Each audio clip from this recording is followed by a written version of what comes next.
Ya, aku bingung pokoknya. Kok aku nggak bisa masuk? Ini.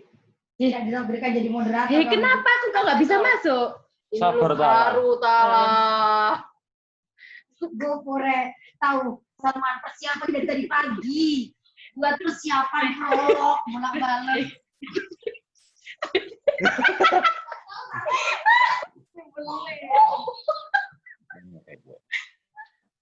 Omongin habis ini, prolog nih. Lah kenapa di situ?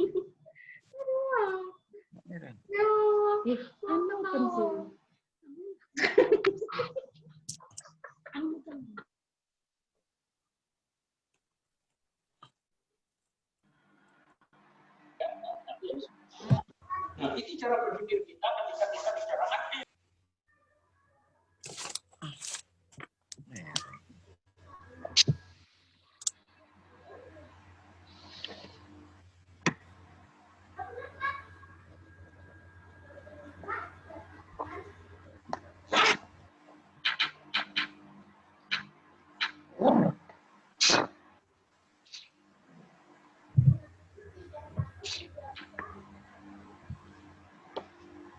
Chihuahua, soltos.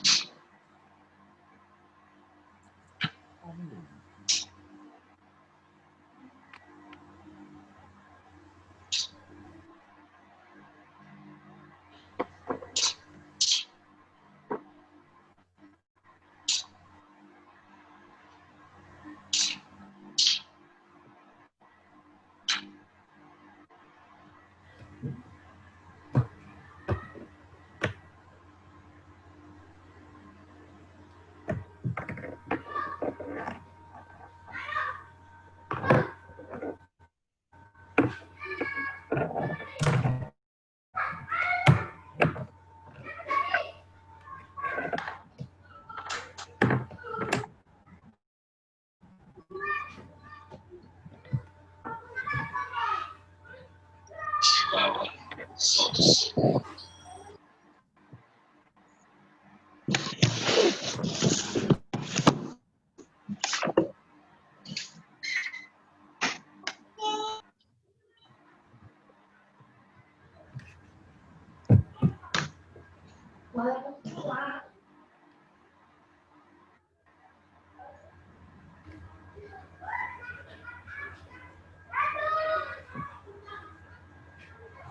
Chihuahua, soltos.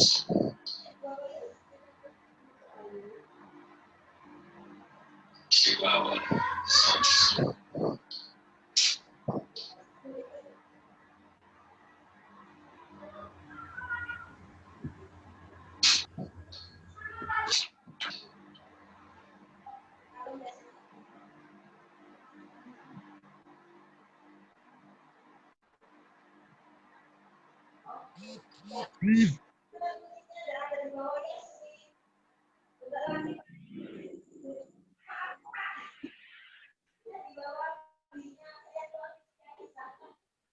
Chihuahua, soltos.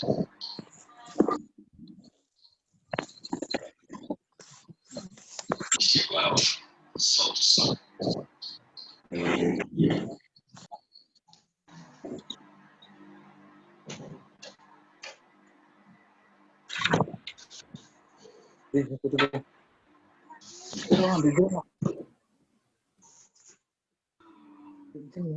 Assalamualaikum warahmatullahi wabarakatuh. Waalaikumsalam warahmatullahi wabarakatuh. Silakan Pak Dulul.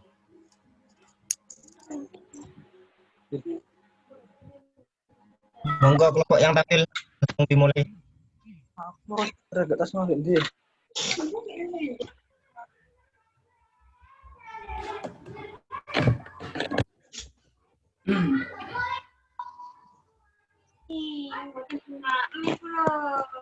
Monggo teman-teman langsung dimulai yang tampil. Oke, sudah menunggu.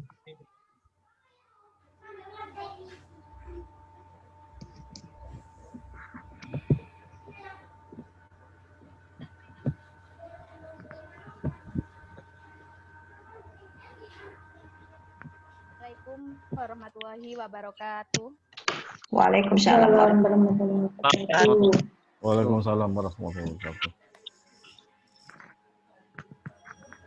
Dari kelompok G akan mempresentasikan tentang job analisis dan desain pekerjaan. Saya Dianita Wahyuningsi sebagai moderator yang beranggotakan Elita Permata Dewi, Muhammad Lutfi Saifuddin Umar, Ongki Pratama, dan Reni Putriasari. Selanjutnya akan disajikan oleh Elita Permata Dewi. Silahkan.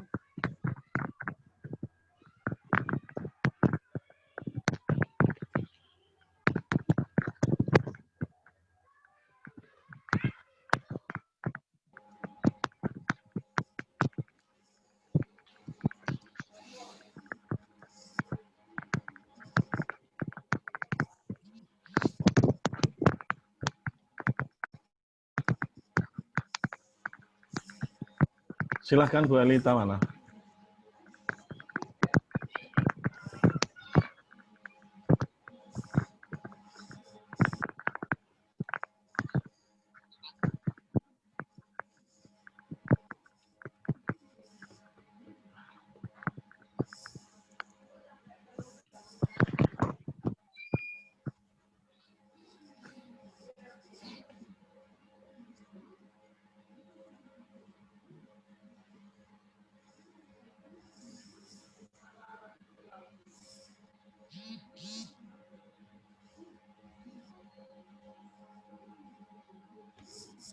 Mana Bu Dian, Bu Elita?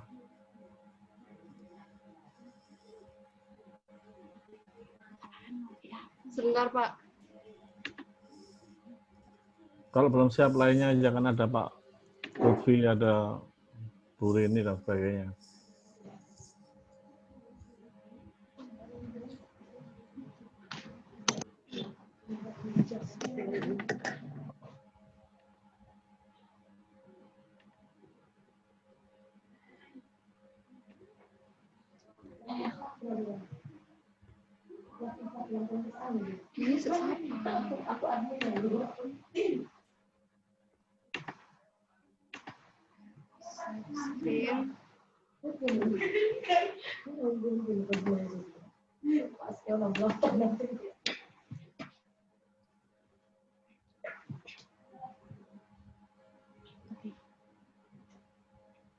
Untuk materi yang pertama,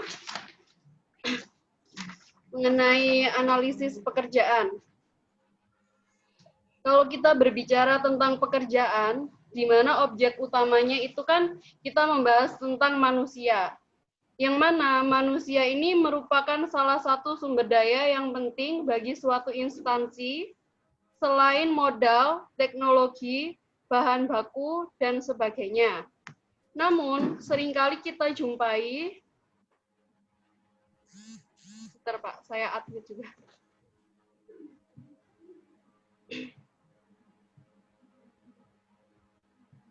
Namun, seringkali kita jumpai di suatu instansi atau lingkungan kerja kita ada beberapa rekan kita yang kurang efisien dalam mengembangkan kemampuannya, sehingga hasil kinerjanya juga kurang maksimal. Maka dari sini, agar kinerja manusia tersebut bisa dilakukan secara efisien, maka perlu diadakan tindakan analisis pekerjaan atau job analisis.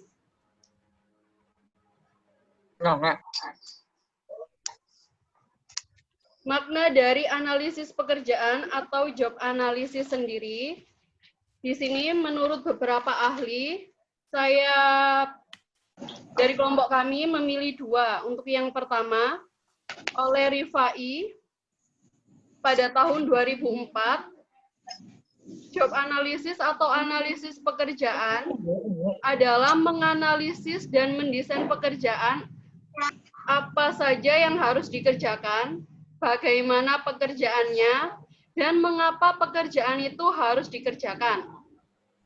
Yang kedua, dari Melayu tahun 2005 yang dikutip dari Robin di tahun 1993, analisis pekerjaan atau analisis jabatan didefinisikan sebagai suatu bentuk pengembangan uraian terperinci dari tugas-tugas yang harus dilakukan dalam suatu jabatan.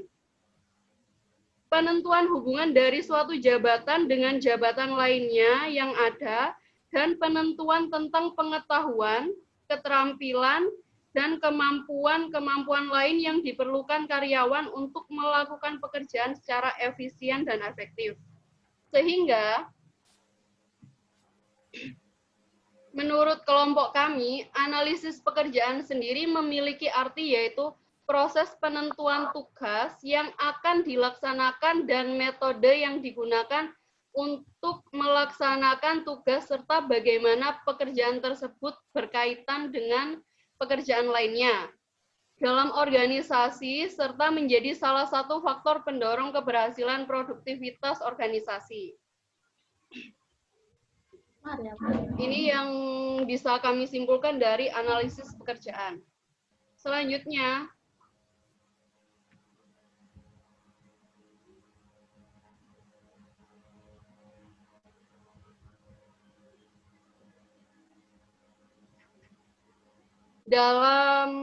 menurut Santoso dan Masaman 2010,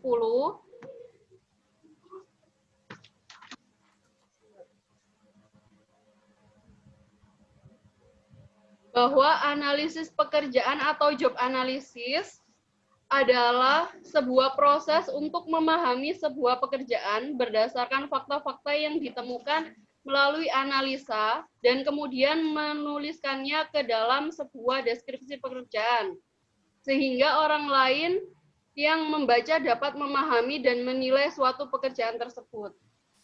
Di sini kita dapatkan ini dari American Marketing Association atau MMA. Selanjutnya saya kembalikan ke moderator.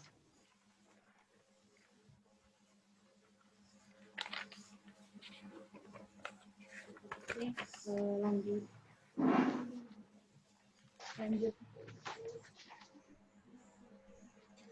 Berikutnya, langkah-langkah dalam melakukan analisis pekerjaan.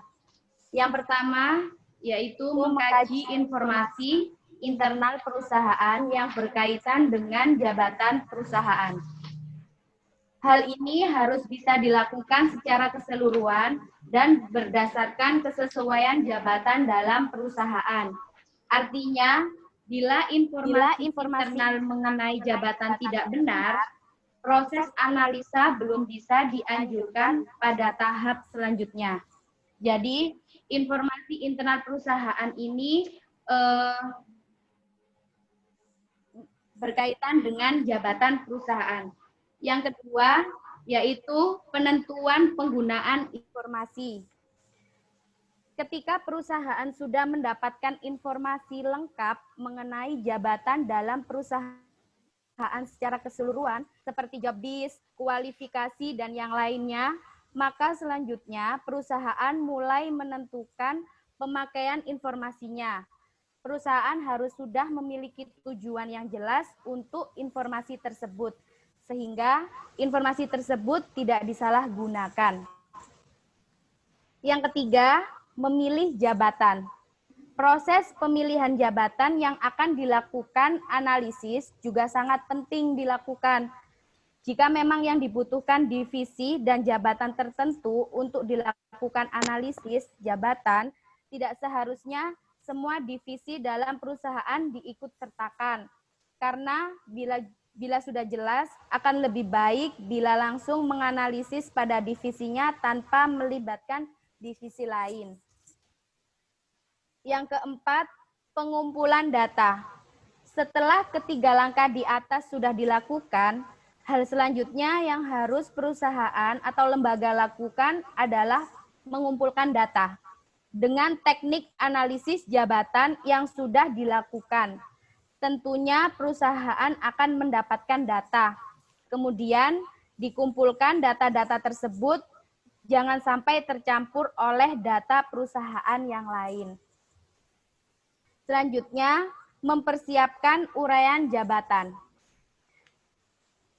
Dalam proses analisis jabatan juga sangat penting untuk menyiapkan uraian yang jelas mengenai jabatan yang telah disediakan oleh perusahaan atau suatu lembaga. Ini akan membantu menjelaskan mengenai gambaran dari pekerjaan tersebut. Uraian jabatan juga akan mempermudah perusahaan saat akan menjelaskan mengenai tugas jabatan tertentu. Yang selanjutnya yaitu mempersiapkan spesifikasi jabatan. Selain uraian dari jabatan yang sedang dilakukan analisis, selanjutnya perusahaan juga harus menyiapkan spesifikasi jabatannya. Ini akan lebih mempermudah dalam proses analisisnya mengenai job desk dari jabatan tertentu serta hal yang dibutuhkan lainnya. Yang terakhir yaitu memanfaatkan informasi. Apabila sudah mendapatkan informasi yang sesuai dengan langkah 1-6 tersebut, selanjutnya yang perlu dilakukan adalah memanfaatkan informasi tersebut. Ini sangat berguna, terutama untuk melakukan perencanaan jabatan, perencanaan sumber daya manusia, proses rekrutmen, dan juga seleksi karyawan dalam perusahaan. Langkah tersebut paling tepat agar perusahaan dapat melakukan analisis jabatan yang sesuai. Karena bila mendapati kesalahan dalam proses analisisnya, kemungkinan perusahaan harus mengulang prosesnya lagi agar memperoleh hasil yang positif. Baik, selanjutnya akan disampaikan oleh Pak Ongki. Disilahkan. Terima kasih Bu Dianita.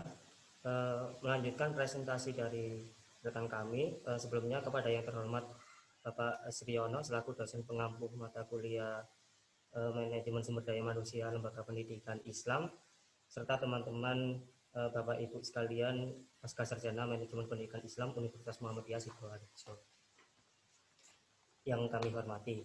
Melanjutkan pembahasan tersebut, di mana slide selanjutnya ialah tentang teknik analisis pekerjaan atau job analysis, di mana pada teknik ini diantaranya ada job element method, di mana job element method itu sendiri ialah teknik analisis pekerjaan berdasarkan pengetahuan, keterampilan, kemampuan, dan karakteristik lain yang disyaratkan untuk suatu pekerjaan. Kemudian selanjutnya teknik analisis pekerjaan ada functional job analysis, di mana di sini dapat diartikan teknik analisis terstruktur yang menguji rangkaian tugas dalam suatu pekerjaan dan proses pemenuhannya. Selanjutnya ialah ada position analysis questionnaire, di mana dalam teknik ini analisis pekerjaan berdasarkan pada 187 ketetapan kerja dan terbagi dalam 6 kategori, diantaranya seperti input informasi, proses mental, output kerja, hubungan interpersonal, konteks kerja, serta karakteristik. Dan yang terakhir pada teknik analisis pekerjaan itu sendiri ada critical incident technique, di mana teknik analisis pekerjaan pada critical incident technique ini yang mencatat perilaku spesifikasi dari pekerja yang menentukan sukses tidaknya suatu pekerjaan. Kemudian ada 3 teknik dalam analisis pekerjaan yang dapat digunakan, yaitu meliputi yang pertama mengumpulkan informasi pekerjaan, di mana mengumpulkan informasi pekerjaan ini sendiri dapat dilakukan ada beberapa cara, diantaranya seperti job questionnaire, di mana pada job questionnaire ini pasti terdapat poin positif dan negatifnya, di mana poin positif dari job questionnaire itu apabila dilakukan ialah biaya yang relatif lebih murah. Kemudian negatifnya biasanya kecenderungan dari pengisi kuesioner tersebut asal-asalan begitu. Kemudian selanjutnya mengumpulkan informasinya dapat dilakukan dengan cara wawancara, di mana wawancara ini adalah merupakan suatu cara yang lebih efektif dalam mengumpulkan informasi, di mana dapat diketahui secara langsung bagaimana hasil wawancara tersebut. Kemudian untuk negatifnya dari wawancara itu sendiri apabila dilakukan oleh perusahaan ialah membutuhkan waktu yang relatif lebih lama. Kemudian selanjutnya ada buku harian atau log kerja, di mana ini adalah salah satu cara dalam mengumpulkan informasi. Juga terdapat poin positif dan negatifnya, di mana poin positifnya supervisor bisa mengecek secara langsung bagaimana pekerja tersebut dalam melakukan praktek kerjanya, kemudian hasil output yang dihasilkan. Untuk minusnya sendiri juga membutuhkan waktu yang lebih lama. Kemudian yang terakhir dari mengumpulkan informasi ada pengamatan, di mana pengamatan ini sendiri itu juga biasanya tidak dilakukan secara khusus untuk pengamatan, tetapi biasanya digandengkan bersamaan dengan wawancara. Jadi supervisor di sana melakukan wawancara serta melakukan praktek pengamatan. Tapi pengamatan sendiri juga membutuhkan waktu yang relatif lama, karena biasanya supervisor melakukan pengamatan itu tidak secara tidak secara langsung, melainkan dalam kurun waktu tertentu. Baik, selanjutnya Bu Dianita. Bisa dibantu slide selanjutnya? Iya, slide selanjutnya. Nah, slide selanjutnya ialah manfaat dari desain pekerjaan itu sendiri, di mana ada efisiensi operasional, produktivitas, dan kualitas pelayanan menjadi optimal. Lalu dari manfaat desain pekerjaan sendiri ada juga fleksibel dan kemampuan melaksanakan proses kerja baik secara horizontal atau hierarki. Kemudian ada minat, tantangan, dan prestasi yang menjadi optimal, serta tanggung jawab tim yang ditetapkan sedemikian rupa, sehingga bisa meningkatkan kerjasama dan efektivitas tim. Dan yang terakhir ada integritas kebutuhan individu karyawan dengan kebutuhan organisasi. Baik, itu saja kurang lebih dapat yang saya sampaikan. Saya kembalikan ke moderator. Baik, selanjutnya akan disampaikan oleh Kak Reni. Disilahkan. Ya, terima kasih. Untuk selanjutnya yaitu tujuan dari analisis pekerjaan. Kebanyakan slide-nya. Ya, tujuan dari analisis pekerjaan diantaranya ada 4, yaitu yang pertama rekrutmen dan seleksi. Nah, analisis jabatan membantu manajemen untuk menentukan jenis orang yang dibutuhkan untuk mengisi jabatan atau melakukan pekerjaan tertentu. Analisis jabatan ini menunjukkan kualifikasi pendidikan, pengalaman kerja, keterampilan teknis, fisik, emosional, dan keahlian pribadi seorang untuk dapat melakukan pekerjaan dan mengisi jabatan yang dibutuhkan. Jadi tujuannya adalah mendapatkan orang yang tepat untuk melakukan pekerjaan yang tepat atau untuk mengisi posisi jabatan yang tepat. Nah, yang kedua yaitu menilai kinerja karyawan. Nah, dengan analisis jabatan ini, manajemen dapat memeriksa apakah sasaran dan tujuan pekerjaan yang dibebankan ke karyawan yang bersangkutan sudah tercapai atau tidak. Hal ini dikarenakan job analisis juga membantu menentukan standar kerja, kriteria evaluasi, dan hasil kerja individu atau karyawannya. Yang ketiga yaitu pelatihan dan pengembangan. Nah, analisis jabatan atau pekerjaan ini juga dapat digunakan untuk menilai kebutuhan pelatihan dan pengembangan karyawan. Kinerja karyawan menentukan perbedaan antara hasil kerja yang diharapkan dengan kenyataan kinerja karyawan, menentukan tingkat pelatihan yang perlu diberikan kepada karyawan yang bersangkutan. Dengan job analisis ini, manajemen dapat menentukan isi pelatihan, peralatan dan perlengkapan yang akan digunakan untuk pelatihan, serta metode yang akan digunakan untuk pelatihan ini. Dan yang terakhir yaitu manajemen kompensasi. Nah, itu job analisis atau analisis pekerjaan ini memainkan peranan yang sangat penting dalam menentukan paket gaji, tunjangan, dan insentif karyawan. Tentunya paket gaji seorang karyawan pada dasarnya tergantung pada posisi, jabatan, tugas, dan tanggung jawab yang terlibat dalam suatu pekerjaan. Nah, menurut Sastro Hardiwirjo mengatakan bahwa tujuan analisis pekerjaan yaitu ada 11 diantaranya. Yang pertama, memperoleh tenaga kerja pada posisi yang tepat. Yang kedua, memberikan kepuasan pada diri tenaga kerja. Yang ketiga, menciptakan iklim dan kondisi kerja yang kondusif. Nah, itu meliputi tindakan-tindakan yang diperlukan oleh manajemen SDM untuk mencapai tujuan dan yang didasarkan pada informasi analisis pekerjaan adalah untuk evaluasi peran lingkungan terhadap pekerjaan individu. Yang kedua, kaji kembali kemungkinan ada persyaratan kerja yang usang, menciptakan peraturan yang dapat menguntungkan semua pihak, rancangan kebutuhan SDM masa depan, sesuaikan antara jumlah pelamar dan pekerjaan yang tersedia, rancang kebutuhan pendidikan dan pelatihan untuk karyawan baru maupun karyawan yang sudah berpengalaman, rancang rencana pengembangan potensi karyawan, menentukan standar kerja atau prestasi yang realistis, menempatkan karyawan hendaknya sesuai dengan minatnya, penempatan karyawan sesuai dengan ahlinya, dan yang terakhir yaitu memberikan kompensasi yang wajar kepada karyawan. Ya, sekian dari saya.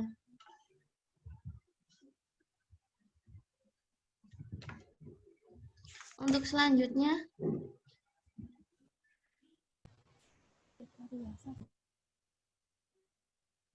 baik, selanjutnya Pak Lutfi, disilahkan.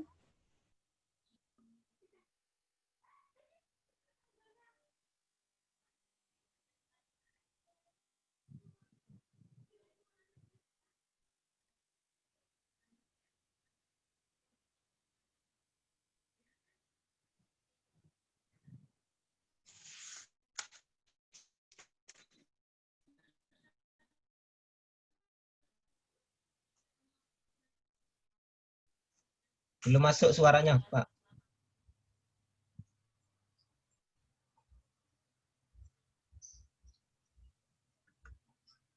Suaranya belum masuk. Iya, belum masuk, Pak, suaranya. Halo, tes. Sudah masuk suara saya?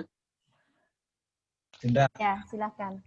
Oke, Ustaz Dianita, tolong saya slide di slide kesimpulan.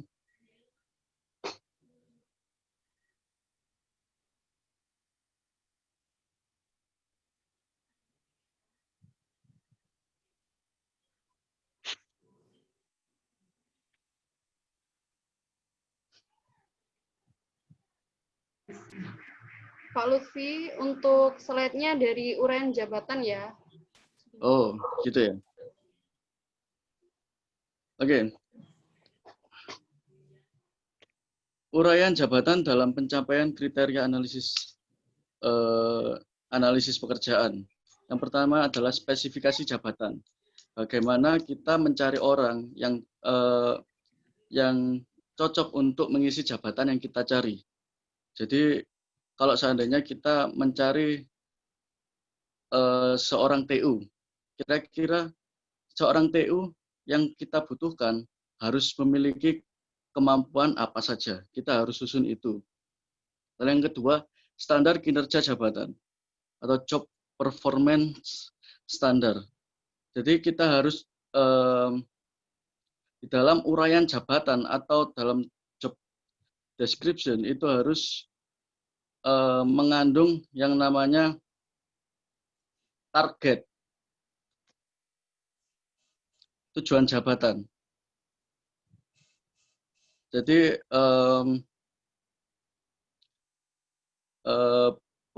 job performance standard ini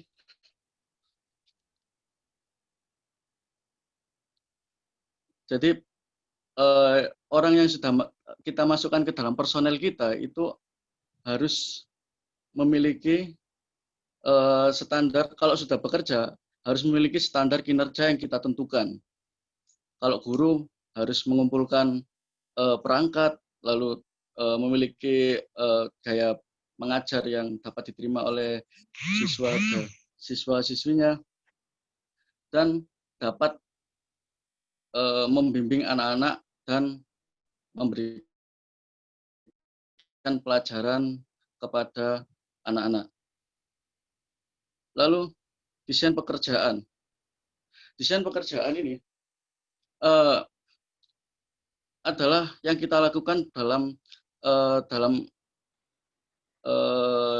kegiatan yang namanya job analysis. Oke. Di dalam job analysis kita memperhatikan yang namanya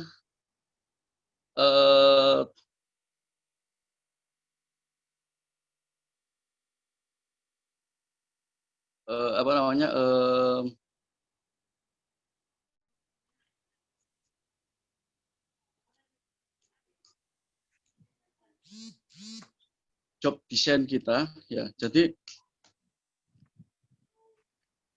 job design yang ditentukan oleh perusahaan kita. Jadi pekerjaan yang kita ingin bahwa di dalam perusahaan ini itu harus memiliki kekuatan produk yang memiliki kebesaran kita. Seperti produk kita adalah produk yang bagus, baik, sehingga karyawan harus yang kita terima harus mencapai desain pekerjaan yang sudah kita terapkan. Oke, next.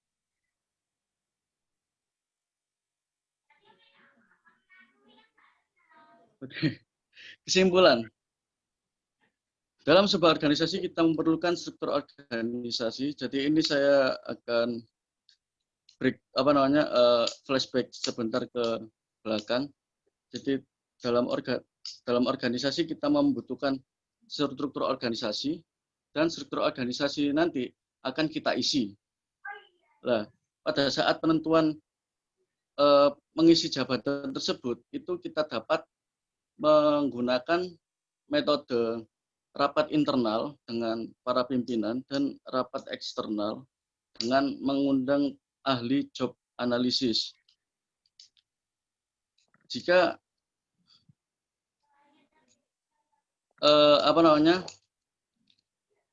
jika kita dapat membuat job description, job deskripsi adalah deskripsi dari pekerjaan yang kita lakukan dalam struktur organisasi, itu akan dapat membuat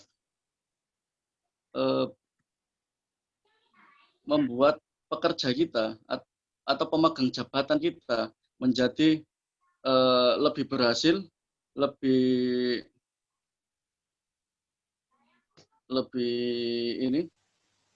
pekerjanya lebih efisien dan terarah kepada visi misi tujuan organisasi kita.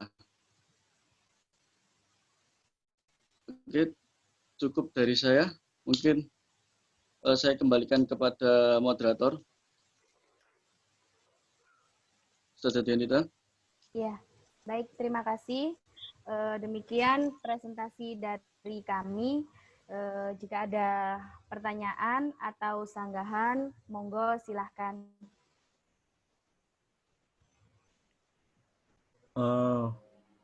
Bagus ya, kelompok ini menggunakan waktu efisien sekali, ya.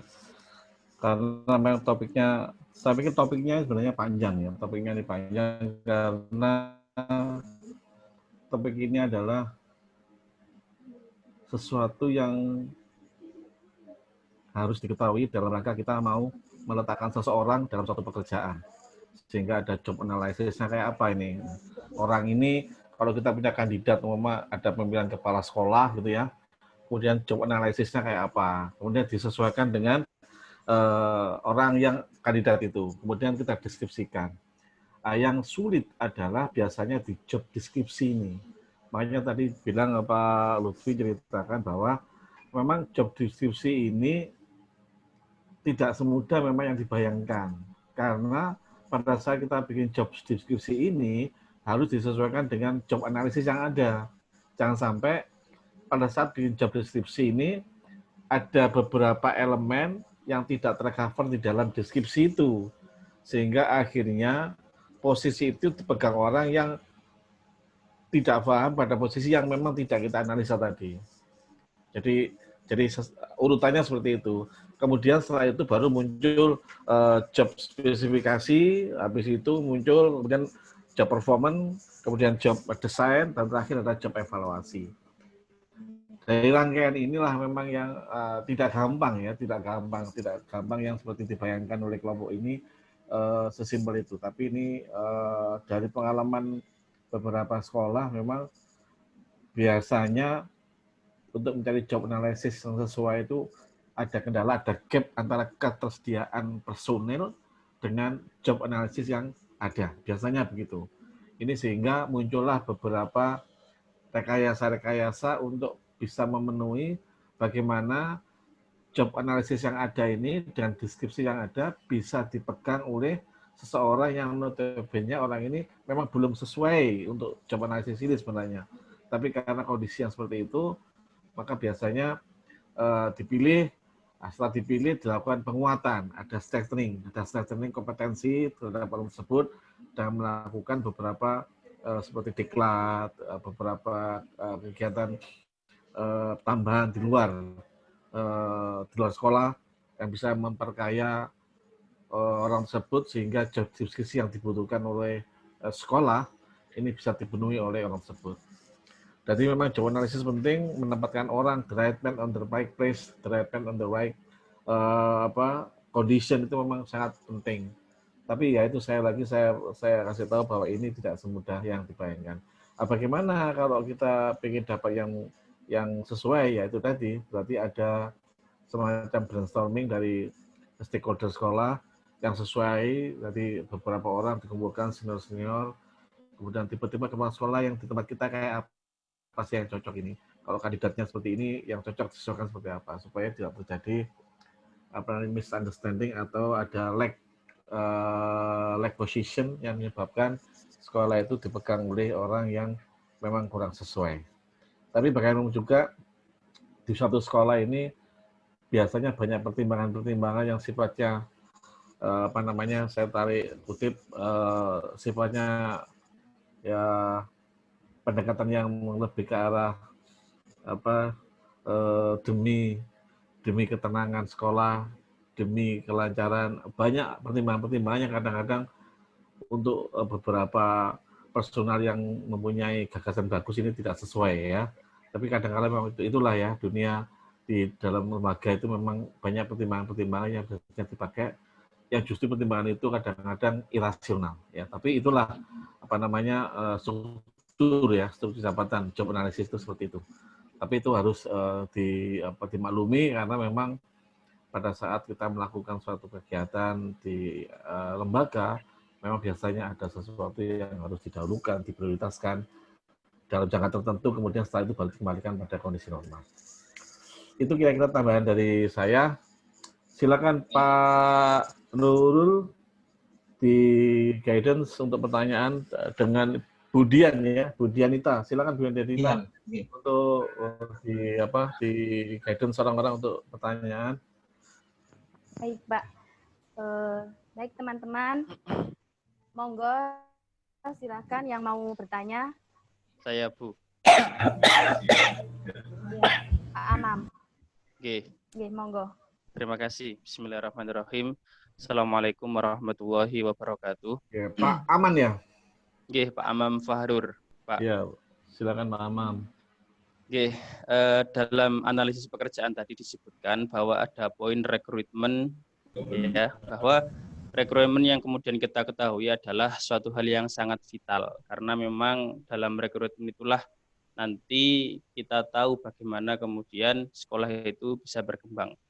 Namun yang namanya analisis itu kan bagian dari kesimpulan yang sementara, artinya tidak kemudian 100% bahwa analisa kita itu akan selamanya benar. Sehingga dalam sebuah proses rekrutmen itu terkadang SDM yang kemudian kita butuhkan tidak sesuai dengan apa yang kemudian kita inginkan. Karena memang tadi disampaikan oleh pemateri bahwa pengamatan ketika rekrutmen itu pengamatan yang relatif sebentar, karena hanya kita melihat data, kemudian kita berikan wawancara yang kemudian hanya sebentar. Nah, ketika hal ini terjadi, ketika kita merekrut kemudian salah satu SDM yang kemudian sebenarnya tidak kita butuhkan karena memang satu kesalahan analisa misalkan, kira-kira langkah apa yang kemudian bisa kita lakukan di lembaga pendidikan ataupun di sebuah perusahaan. Kira-kira begitu pertanyaan saya. Terima kasih. Assalamualaikum warahmatullahi wabarakatuh. Waalaikumsalam warahmatullahi wabarakatuh. Monggo, ini pertanyaannya saya simpan 3 dulu. Untuk yang kedua, silakan yang mau bertanya. Saya kedua. Monggo Bu Rusiati. Assalamualaikum warahmatullahi wabarakatuh. Saya tertarik dengan manajemen kompensasi atau gaji. Kadang-kadang kan di suatu lembaga itu ada yang istilahnya kurang puas dengan kompensasi yang diterima. Yang jadi pertanyaan, bagaimanakah kita menghadapi orang-orang seperti itu? Yang kedua, adakah standar untuk manajemen kompensasi sehingga tidak terjadi hal-hal seperti itu? Terima kasih sebelumnya. Baik, terima kasih Bu Rusiati. Untuk satu pertanyaan lagi, monggo. Pertanyaan.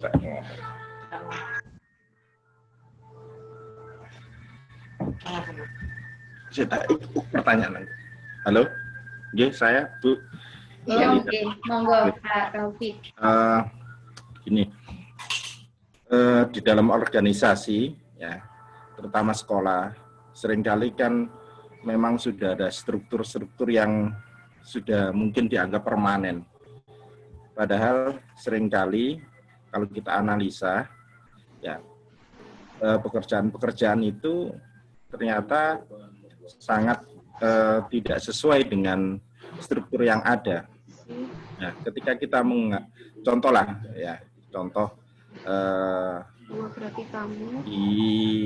kita kan seringkali ada waka, ya, wakil kepala sekolah itu ada 5 kalau di Muhammadiyah biasanya. Ada kurikulum, ada sarpras, ada humas, ada ismuba, ya, dan juga ada kesiswaan. Nah, seringkali job yang diberikan mereka itu berbeda sebenarnya. Contoh, kan, kalau humas itu seringkali yang diberikan salah satunya di samping hubungan masyarakat betul sesuai dengan jobnya, tetapi juga menghandle tentang hal-hal yang berbau dengan peningkatan sumber daya manusia. Padahal seharusnya ada. Ya, seharusnya ada sendiri yang ngurusi tentang BSDM. Nah, yang jadi pertanyaan saya, kira-kira ketika kita membuat struktur organisasi di dalam sebuah lembaga itu tetap mempertahankan, ya, apa yang sudah menjadi kayaknya pakem, ataukah kita membuat struktur organisasi lagi yang menurut kita jauh lebih efektif daripada sekedar mengikuti pakem yang sudah ada. Terima kasih. Baik, terima kasih Pak Taufik. Selanjutnya untuk pertanyaan dari Bu Rusiati, monggo Pak Ongki bisa menjawab.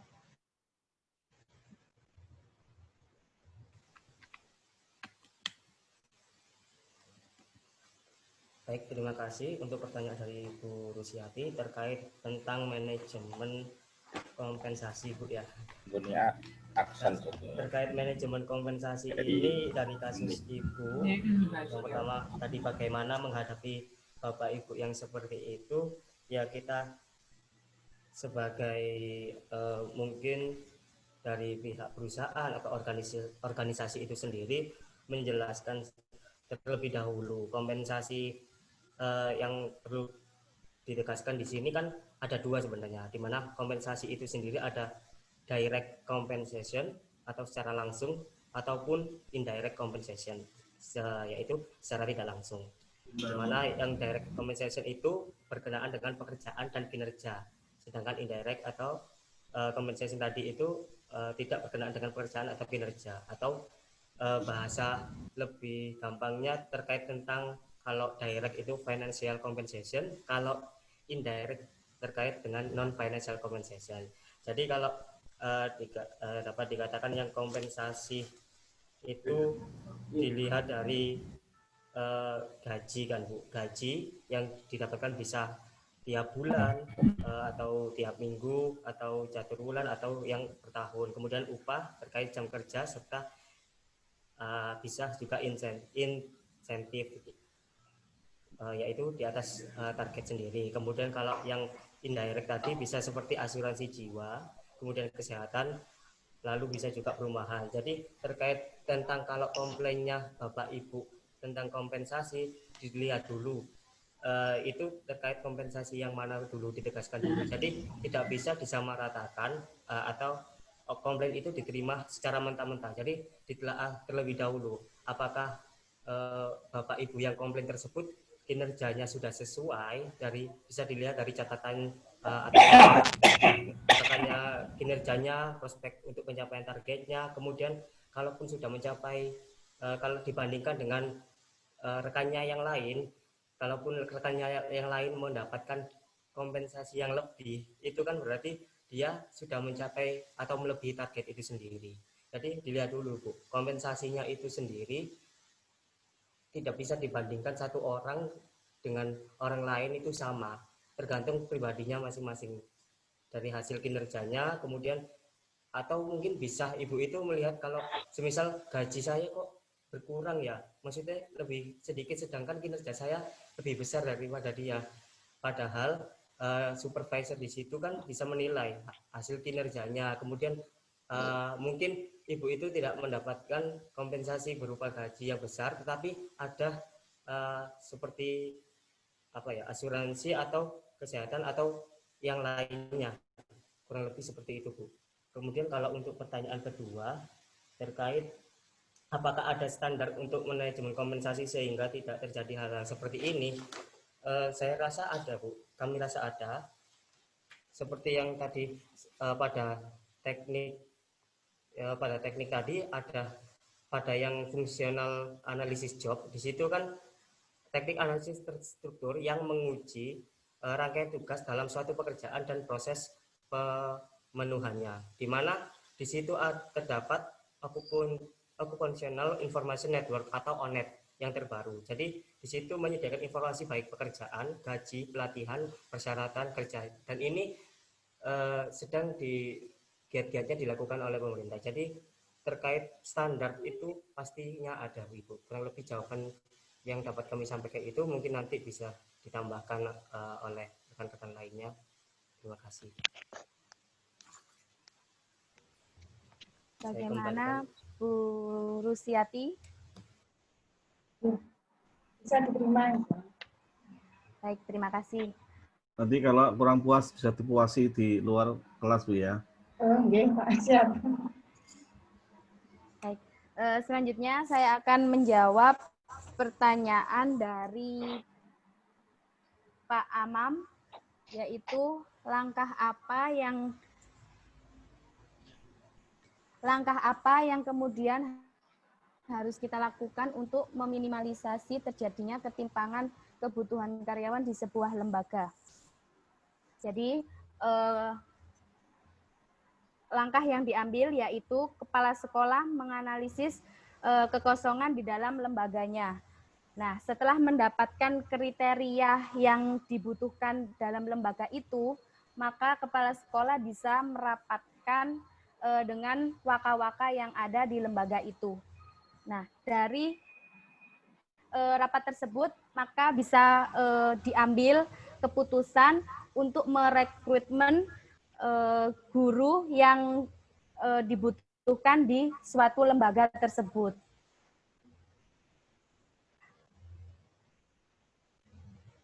Nah, misalkan membutuhkan guru bahasa Indonesia, maka lembaga bisa menerima atau mencari yang sesuai dengan jurusannya. Misalkan mencari pendidikan bahasa Indonesia, seperti itu. Bagaimana Pak Amam? Iya, cukup.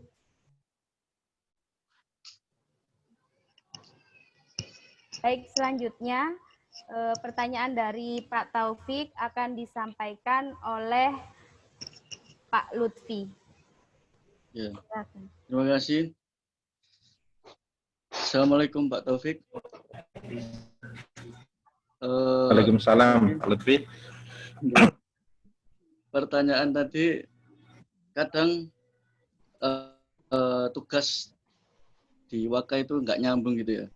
Lalu apakah kita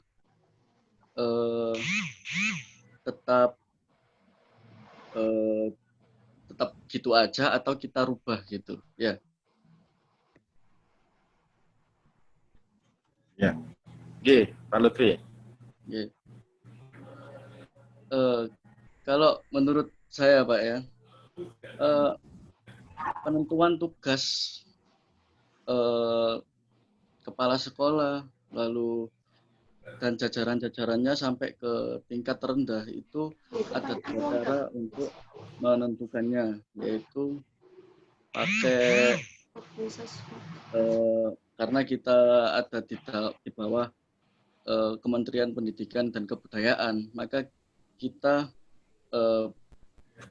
mencari Permendikbud di Kemendikbud tersebut. Nah, kebetulan ada yang saya cari tadi tentang penerangan untuk tugas kepala sekolah, ada di Permendikbud nomor 15 tahun 2018. Ternyata menurut Kemendikbud, tugas kepala sekolah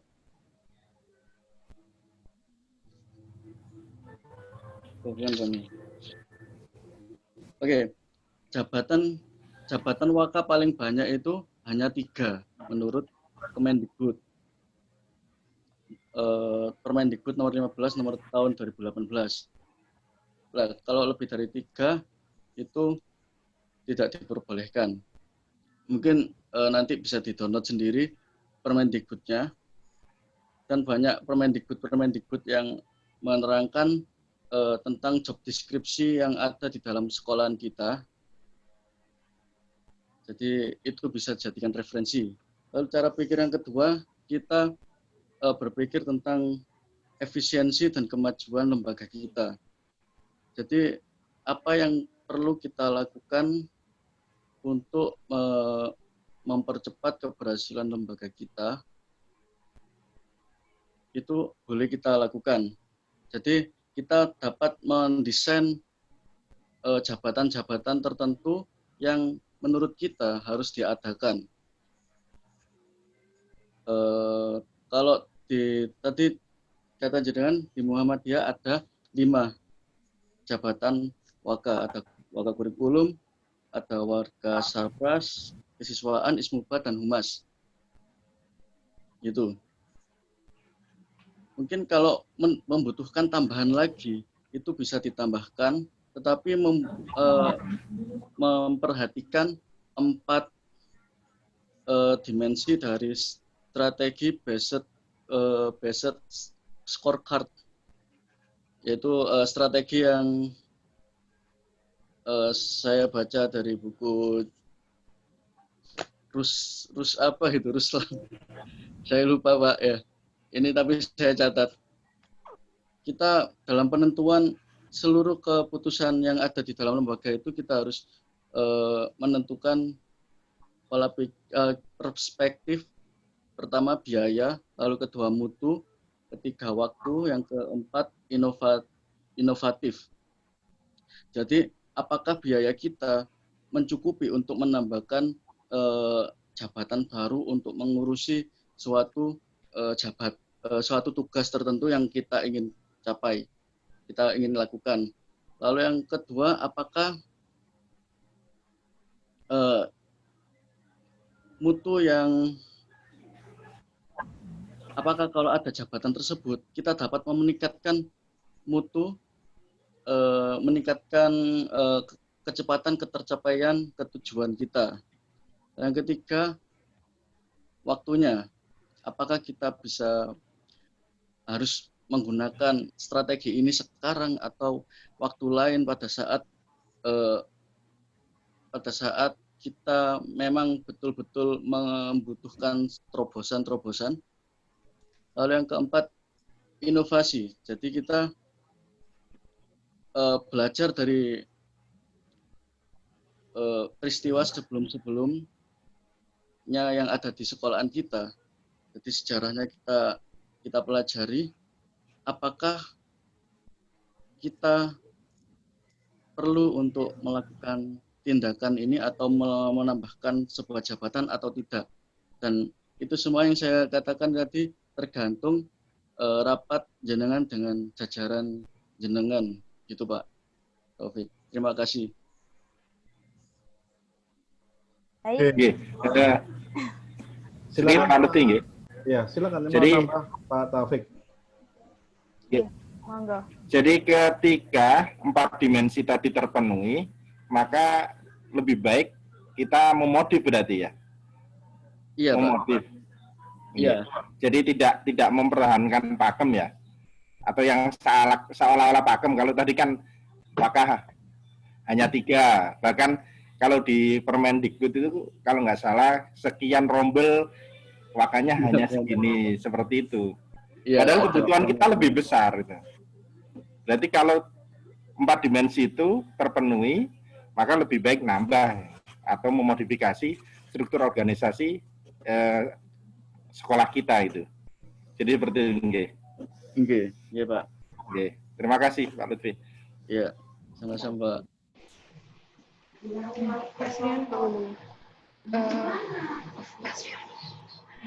Apa? Riono ngomong apa?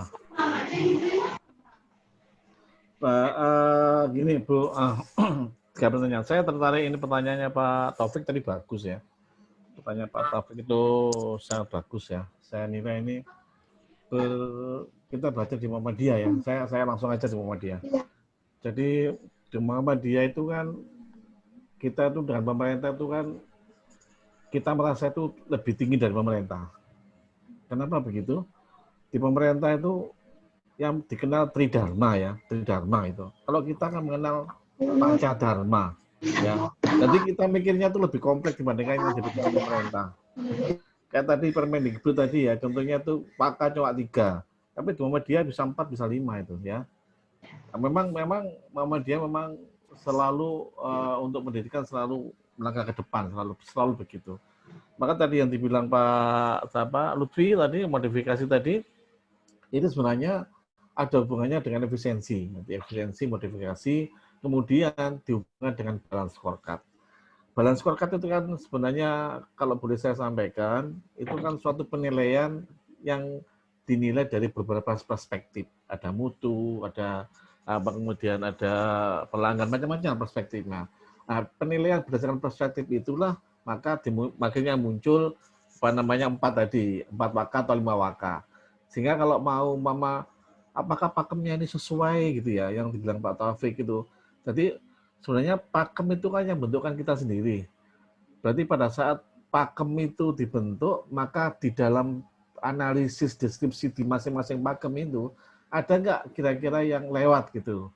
Berarti Pak Taufik kan menanyakan bagaimana dengan SDM, kenapa SDM kok masih di humas kan gitu. Jadi ada beberapa perusahaan ini yang di dalam struktur organisasi itu ada namanya general affair, general file di dalamnya ada humas, ada SDM, macam-macam gitu. Jadi tergantung pada job analisis yang memang diletakkan di dalam struktur itu. Jadi yang disampaikan Pak Lutfi tadi, modifikasi itu adalah salah satu cara dalam rangka untuk mengantisipasi efisiensi yang sesuai dengan penilaian balance scorecard. Jadi itu bukan ke sana. Jadi kalau memang kita, menurut kita adalah dengan menambah sesuatu ini, penilaian kalau kita nilai dengan balance scorecard kira-kira menambah mutu, menambah ini, kenapa tidak? Kan gitu. Akhirnya kan ada perhitungan balancing cost dan mutu gitu akhirnya kan. Kalau biaya yang kita keluarkan ini bisa meningkatkan mutu, kenapa tidak kan begitu? Biasanya kita di media biasanya memang selalu menemukan mutu. Jadi bagaimana meningkatkan mutu itu justru makanya di Waka di lainnya 3 kita 4 gitu ya. Kalau di perguruan tinggi, kalau di Unisida itu warak itu 3, di mana-mana 3. Kita waraknya 4. Ada wakil rektornya ada 4. Yang satu ngurusin mengenai kemodiaan. Ini sebenarnya dalam rangka untuk meningkatkan mutu tadi. Yang sesuai dengan penilaian. Kalau kita nilai, sebenarnya kan balance scorecard itu kan alat penilaian suatu lembaga. Jadi kalau Pak Lutfi tadi itu menyitir balance scorecard, kalau kita nanti menilai pakai balance scorecard, di sana itu ada ini loh, ada mutu dan sebagainya. Sehingga kalau kita menambah ini, apakah ini signifikan terhadap mutu yang akan kita peroleh dengan penambahan itu. Jadi itu Pak Taufik. Jadi saya pikir Pak Taufik sudah melaksanakan. Biasanya kita kan di Muhammadiyah itu institusinya kan sangat fleksibel dan akomodatif. Jadi kita tidak sampai menyinggung lainnya. Malah kadang-kadang ada semacam ini, ada kolegial leadership. Kolegial leadership ini bisa terjadi di Muhammadiyah, itu bisa terjadi. Contohnya gini, kita kan ada 5 waka Pak ya. Kemudian ada pandemi ini kan wakanya tidak masuk semua Pak. Karena hanya 3 Pak. Jadi waka 3 ini akan menghandle masalah apa saja di handle 3 waka ini. Walaupun wakanya nggak ada. Gitu Pak Taufik. Saya kira Pak Taufik masih begitulah di sekolah. Kalau waka kurikulum nggak ada, masalah kurikulum di handle waka humas bisa. Nah itulah kelebihan Muhammadiyah memang. Jadi Muhammadiyah ini berusaha memang tidak strict. Nah ini ngurusin ini ngurusin enggak. Memang jadi organisasinya itu kalau tidak ada ini sebenarnya orang lain bisa handle. Tapi handle-nya mungkin hanya pada tataran menerima, menampung, nanti solusinya nanti akan didapatkan lagi. Jadi kolektif kolegial seperti kalau di KPK itu kan pimpinan itu kan merata. Jadi sebenarnya kalau kepala sekolah itu dibagi 4 waka atau 5 waka, kalau 5 wakanya bagus, kepala sekolah ini santai banget. Santai banget. Ya. Tinggal kepala sekolahnya tiap pagi rapat gitu aja, pagi rapat acara apa gitu ya. Mau pulang rapat acara apa. Itu kan tinggal itu aja, tinggal koordinasi aja. Karena wakanya ini sudah bagus. Yang masalah yang sulit adalah pada saat wakanya ada ketimpangan itu, Pak. Itu yang sulit nanti. Waka kurikulum ini tidak waka Sarpras ini ternyata ini nggak cocok di Sarpras. Dia lebih menguasai kurikulum. Sementara di kurikulum ini sudah dipegang orang yang punya strata pendidikan lebih tinggi, umpama begitu Pak ya. Menurut saya ini kan biasanya gitu Pak. Oh ini pendidikan tinggi ya, kurikulum ini pendidikan ini kayak Sarpras saya kadang-kadang gitu. Terus belum lagi unsur-unsur kedekatan dan sebagainya. Itu sangat rumit itu. Sangat rumit. Jadi kalau dibahas di dalam materi ini, wah ini bisa bermalam-malam Pak Taufik. Saya pikir Pak Taufik sudah tahu lah. Jadi memang kalau lembaga ini memang ya sifatnya memang sangat fleksibel ya, sangat fleksibel. Jadi kita tidak bisa langsung strict gitu. Nah, juga ada semacam ini kalau di Muhammadiyah itu kan gini. Kita semua berusaha kalau bisa maju bersama-sama. Maju bersama-sama artinya semua kompetensi SDM-nya itu maju bersama-sama sehingga untuk maju bersama ini maka mereka akhirnya saling berbagi. Catering, diklat dan sebagainya, berbagi pengalaman sehingga itu tadi kalau ini nggak ada ini sih bisa handle gitu loh. Jadi nggak sampai ketergantungan pada seseorang itu nggak akan terjadi gitu. Nah ini yang sistem Muhammadiyah. Makanya Muhammadiyah kadang-kadang membuat sistem itu tidak nganut pemerintah, Pak. Karena kita merasa nggak jauh pemerintah gitu kok. Oh, iya kan? Pemerintah kok nganut pemerintah ya. Kita hidup kalau Muhammadiyah itu jadi pemerintahan, Pak, kita lebih bagus daripada Indonesia, Pak itu, Pak. Loh iya itu. Bayangin kita udah punya Muhammadiyah, PP Muhammadiyah udah punya utang. Malah pemerintah punya utang kita, BPJS itu. Iya kan? Nah, sedangkan pemerintah Indonesia punya utang banyak. Nah, seperti itulah. Itu kelebihan Muhammadiyah. Sehingga yang disampaikan Pak Lutfi tadi bagus. Sehingga penilaian balance scorecard itu kalau diterapkan di Muhammadiyah, maka akan bisa memunculkan perspektif-perspektif yang bisa digunakan dalam rangka untuk melakukan job analysis tadi. Job analysis, job risk, dan sebagainya. Itu yang saya tambahkan sedikit. Ini kita sharing saja, Pak. Kemudian kompensasi ya, kompensasi dari Bu Rusiati, kompensasi. Kompensasi. Terima kasih, Pak Dokter. Ya, jadi sami-sami. Kompensasi itu gini, Bu Rusiati. Kompensasi itu sudah dijelaskan oleh Pak Taufik, Pak Ogi ya. Itu memang ada direct, indirect ya. Biasanya ini orang kalau ini saya tidak usah orang lain ya, saya saja. Contohnya saya saja. Pada saat orang masuk ke Muhammadiyah, pada saat saya masuk ke Muhammadiyah, maka saya tidak ngerti budaya, ADRT dan sebagainya. Maka bayangan saya kan seperti bayangan yang saya dengar di institusi lain gitu, Pak. Pasti begitu.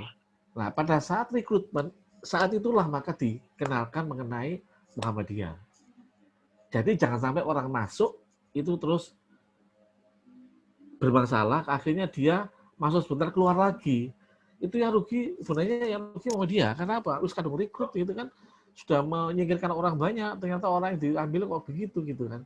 Nah, pada saat rekrutmen itulah maka orang itu harus dikasih tahu. Jadi semua harus dikasih tahu tentang Muhammadiyah. Dari mulai kompensasi direct, indirect, kemudian jenjang, jabatan, macam-macam. Nanti orang itu paham. Tapi sebelum mereka itu nanti kalau diterima, mau enggak itu. Karena dengan semacam ini. Gitu. Nah, kalau paham, enak. Sudah enggak akan terjadi orang tanya kompensasi, enggak akan terjadi ya istilahnya komplain lah istilahnya ya. Komplain apa? Karena gini, ini di Muhammadiyah itu memang setiap PCM itu mempunyai karakteristik yang berbeda-beda. Jadi PCM yang nangani SMA itu memang beda-beda. PCM taman, PCM ini beda-beda. Tergantung dari kemampuan PCM itu. Sehingga treatmentnya juga beda-beda. Jadi jangan dibayangkan kalau perlakuan SMA ini beda sama, jangan. Beda pasti. Contohnya saja seperti di Universitas Muhammadiyah ya. Universitas Muhammadiyah kalau dibandingkan dengan Universitas Muhammadiyah Surabaya beda. Beda karena apa? Ya memang tertib beda memang. Jadi dari PP itu kan dari Muhammadiyah pusat global kebijakannya itu. Kebijakannya global. Kemudian di dalam Muhammadiyah di internal itu dijabarkan sesuai dengan yaitu tadi job analysis, job duplication, efisiensi dan kebutuhan serta kemampuan keuangannya. Dibagi berdasarkan itu. Sehingga Universitas Muhammadiyah Surabaya, Sidoarjo, Jember itu pasti punya karakteristik yang berbeda-beda, tidak sama. Tapi pada intinya adalah tetap mengacu pada standar mutu yang ditentukan. Sehingga standar mutu perguruan tinggi Muhammadiyah itu basicnya ada. Nah, kelebihan-kelebihan inilah yang kadang-kadang tidak dimiliki oleh masing-masing. Contohnya gini, di Umsida. Umsida ini 4-3 tahun terakhir ini di publikasinya sangat melejit. Tapi di Muhammadiyah Surabaya tidak. Ya karena itu tadi. Jadi karena memang kebijakan yang ada di Umsida dan Umsida beda. Jadi Umsida sekarang memang memacu publikasi supaya kita bisa meningkat publikasi kita. Publikasi penelitian dan sebagainya. Sehingga harapannya nanti kita publikasi meningkat, maka kita rankingnya meningkat. Semua meningkat. Jadi itu kebijakannya beda dengan Sidoarjo, Surabaya, beda dengan Gresik, beda dengan Jember, beda sehingga kita di Muhammadiyah itu ya secara nggak langsung ada kompetisi lah, kompetisi. Nah, kompetisi inilah yang dimaknai oleh masing-masing pimpinan PCM, BWM dan sebagainya itu untuk dilakukan di dalam masing-masing perguruan tinggi. Jadi itu kira-kira bagian yang bisa saya sampaikan. Bu Rusiati, Pak Kem sudah. Saya yang tadi itu Pak Aman ya. Pak Aman tadi pertanyaannya seperti apa? Saya kok lost ya. Langkah-langkah ketimpangan apa itu Pak Aman tadi pertanyaannya? Jadi begini Pak maksudnya. Ya. Terkadang kan terhadap analisis pekerjaan itu sebuah lembaga pendidikan atau perusahaan kan dalam menganalisis sebuah karyawan misalkan itu kan tidak 100%. Sehingga karena memang pengapatannya kan sementara tadi dikatakan oleh pemakala. Sehingga terkadang kita dalam merekrut sebuah SDM itu tidak sesuai dengan apa yang kemudian kita butuhkan. Lah ketika kemudian hal itu terlanjur, kira-kira apa yang kemudian kita lakukan? nanti kita merekrut SDM ini nanti di dalam sebuah lembaga atau dalam sebuah perusahaan, nanti kalau dalam bahasa Jawa yang kasar itu nanti cuma tolah-toleh gitu aja di dalam perusahaan. Betul. Nah, kira-kira apa yang kemudian kita lakukan ketika terlanjur begitu? Betul, Kira-kira begitu. Iya. Okay. Saya sharing Pak Aman, sharing. Saya kebetulan sebelum jadi dosen kan sempat bekerja di beberapa perusahaan. Jadi proses rekrutmen ini memang kita tidak bisa bekerja sendiri. Biasanya kita menggunakan instrumen tertentu dalam rangka untuk menilai orang. Nah, instrumen tertentu ini biasanya kita perlu dengan instrumen psikologi tes. Nah, di UMSIDA juga begitu, ada instrumen psikologi tes. Jadi, kalau saya beri cerita, walaupun dosen ini sudah menjadi LB, ya kan biasanya dosen jadi LB dulu, kemudian dilakukan tes. Tesnya kan banyak, ada 4 tes ya. Ada apa? Psikologi tes, kemudian ada mengajar, kemudian ada baca Al-Qur'an, kemudian ada wawancara, ada 4 wawancara. Biasanya gerbang pertama itu di psikotes. Gerbang utama psikotes. Kalau psikotesnya itu sudah gak masuk sesuai dengan kriteria kita, biasanya orang itu langsung di-reject. Jadi tidak diangkat menjadi dosen tetap. Saya pikir harusnya begitu memang. Jadi orang menjadi guru, menjadi apapun tidak bisa masuk langsung jadi, nggak bisa memang. Karena itu tadi, jangan sampai ada salah. Nah, tapi kebacut salah sekarang. Anggap aja kebacut salah ya Pak Aman ya. Sudah kadung salah ini Pak Sri. Sing salah sama Pak Garus, Pak KB salah, tapi sekadung salah. Ya sudah, sekadung salah. Nah, jangan sampai salah itu terjadi 2 kali Pak Aman. Ya, kesalahan itu akhirnya orang itu sudah terlanjur kita jadikan guru tetap, ya ternyata guru bahasa Indonesia, kita jadi guru bahasa Indonesia, ternyata kok attitude-nya tidak seperti guru bahasa Indonesia gitu kan. Tidak seperti itu. Wah, kalau orang seperti itu, kita lakukan job analysis lagi, Pak. Job analysis lagi, kalau perlu kita lakukan tes psikotes lagi, kedua jangan orang ini cocoknya di mana. Kan tidak harus ngajar sebenarnya guru itu.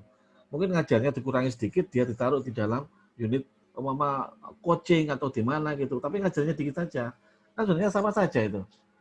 Jadi ada pembebanan pekerjaan yang sesuai dengan dia. Mau aja orang ini kalau ngajar ke ini arah senengan niku mimpin siswa sing apa outbound. Senengane apa pertandingan. Senengannya gitu-gitu pokoknya lah. Lebih senang di luar daripada di dalam gitu ya. Padahal orang ini harusnya bekerja di dalam karena dia ngajar. Nah, kalau sudah itu ya mau nggak mau ya lebih baik digeser tapi ngajarnya tetap, tapi bebannya sama, tapi dibebankan lebih banyak di tempatnya dia yang memang lebih sesuai gitu Pak. Karena memang kita juga bisa salah memang, walaupun kita pakai psikotes masa itu kita bisa salah, ada wawancara bisa salah, tapi itu tadi jangan sampai terjadi salah yang Pak Pak Aman salah bolak-balik Pak. Salah kalinya. Iya, salah bolak-balik repot itu. Makanya itu kadang-kadang ada teman-teman dosen atau teman-teman guru sih kok gak diangkat-angkat ya. Sebenarnya itu masalahnya itu apa? Ya, masalahnya itu tadi gak diangkat-angkat karena nyangkut dengan attitude, dengan analisis pekerjaan dan analisis kompetensi. Orang ini jadi dicocokin kan gitu biasanya. Dan itu memang harus diterapkan dalam waktu yang tidak boleh cepat. Waktunya ya agak lama sedikit. Biasanya kadang-kadang bisa setahun, bisa 2 tahun.